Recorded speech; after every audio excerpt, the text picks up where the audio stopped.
Abril Azul tem o objetivo de envolver toda a comunidade nas causas que incluem os distúrbios e condições do TEA, a fim de buscar uma sociedade mais consciente, menos preconceituosa e mais inclusiva. A causa é celebrada anualmente no dia 2 de abril, que é considerado o Dia Mundial de Conscientização do Autismo. E hoje o nosso programa recebe aqui Natália Oliveira, ela que é professora universitária na Faculdade de Três Marias e psicomotricista no APAE de Barbacena, especialista em desenvolvimento infantil e acadêmica do 9º período de fisioterapia da Unipac-FUPAC. Muito obrigada pela sua presença aqui no Conectando Ideias. Eu que agradeço. Vamos falar hoje de carreira, né? E aí você que está cuidando, né, desse momento assim tão frágil e ao mesmo tempo tão conectado na vida das pessoas, porque a gente agora, todo mundo ouve falar muito sobre o autismo. Sim. Né? E eu vou te fazer uma pergunta, o que é o autismo? O autismo é um transtorno do neurodesenvolvimento. E por quê? Porque as características precisam aparecer obrigatoriamente na infância.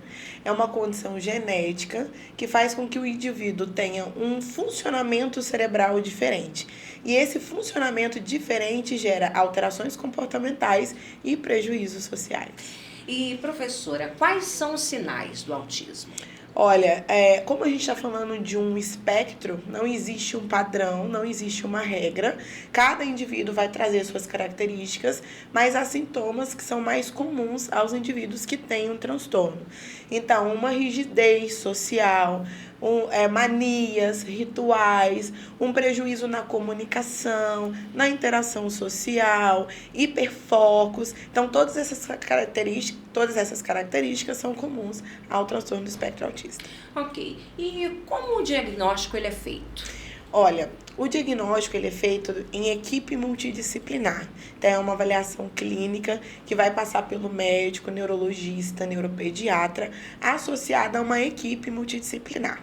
Essa equipe multidisciplinar ela é composta por fonoaudiólogos, psicólogos, fisioterapeutas, terapeutas ocupacionais, psicomotricistas, profissionais da educação física e qualquer especialista que vai dar suporte no diagnóstico daquele indivíduo. Certo. E qual a importância da intervenção precoce nos casos de autismo? É interessante a gente falar sobre a intervenção precoce, porque à medida que esse indivíduo vai se desenvolvendo, esse cérebro vai amadurecendo, vai ficando mais rígido, mais difícil de ser modulado e alterado. Na infância, Lívia, a gente tem um termo que se chama neuroplasticidade.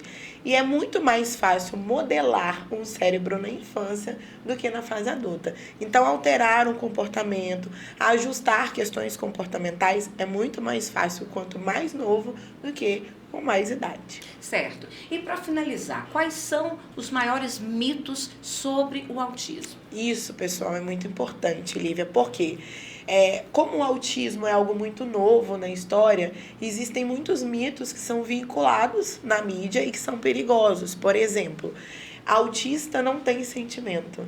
Tem sim, esse é um mito muito comum, né? A dificuldade da pessoa com autismo é expressar, é demonstrar o sentimento, mas o autista sente como qualquer pessoa, tá? Outro mito muito perigoso é que tela ou a suplementação de ácido fólico pode gerar autismo. Isso é um mito. O autismo é uma condição genética, então nenhum fator ambiental vai gerar autismo, nem suplementação de ácido fólico na gestação, nem excesso de tela, nem vacina, tá? Então é um mito que a gente tem que aí desmitificar, porque autismo é apenas genético. Posso fazer uma pergunta? Pode. A alimentação, por exemplo, pode desencadear o autismo? A alimentação, né, tem algumas literaturas que dizem que pode piorar alguns sintomas. Então, eu vou te dar um exemplo. 10% das pessoas com autismo podem ter distúrbios gastrointestinais. Certo. Então, por exemplo, o excesso de glúten, o excesso de lactose pode gerar uma alteração gastrointestinal devido a essa comorbidade do autismo e alterar esse comportamento. Então, uma prisão de ventre, uma diarreia, uma dor de barriga vai alterar o comportamento da criança, com certeza absoluta. Mas não vai ser o autismo. E é mito ou verdade? Autismo não tem cara? Então, O autismo não traz na genética características físicas como uma síndrome, por exemplo, a síndrome de Down. Então, o autismo ainda não tem um marcador biológico que vai descrever no DSM-5 características específicas do TEA. Mas algumas crianças podem vir sim com algumas alterações associadas às comorbidades e não ao autismo. Certo, professora, você quer deixar um telefone de contato, seu Instagram também, professor? Sim, pessoal, se vocês quiserem aprender um pouco mais sobre autismo e desenvolvimento infantil, é só acessar o meu Instagram, @profinatioliveira, porque lá a gente só fala sobre ciência, desenvolvimento infantil, de uma forma leve e descomplicada. Muito obrigada pela presença no Conectando Ideias. O programa fica por aqui. Obrigada.